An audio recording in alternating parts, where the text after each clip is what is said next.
Hi, I'm Casey Hudson, and I write sci-fi novels. I'm working on character building, and I want to make sure that I don't create flat characters in my Drifting Amalgams universe. Here are a few ways I develop character depth. I usually build just one or two societies when establishing a species.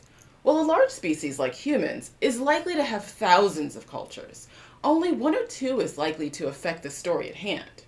So, I focus on building those in detail as a baseline for a character build. From there, I imagine how genetic factors or mental makeup, like anxieties or mental illness, could result in my character fitting or deviating from the societal norms they grew up with. Then, I look at what's happened in their life to affect their perspective or interactions. I'll admit, it's a lot to keep in mind as I'm creating a character, so I'm careful to outline each of these pieces in detail as I'm making a record of my world. Work, sure, but well worth it if I manage to cement dimensionality into my storytelling. It can be hard to keep track of a wide universe of unique characters. To recall nuances, I employ a D&D character building approach. By scoring each of my novel's characters on a skill sheet, I can reference the intended character traits.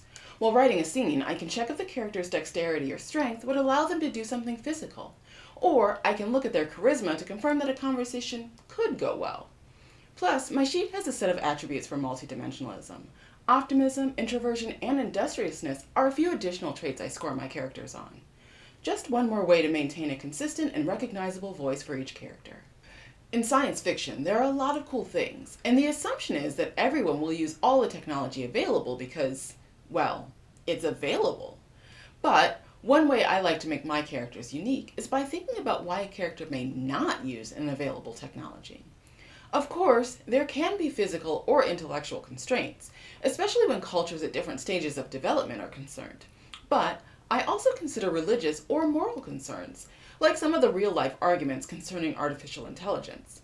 Sometimes a person's age or even a general fear of new things could affect an individual's inclination towards technology use.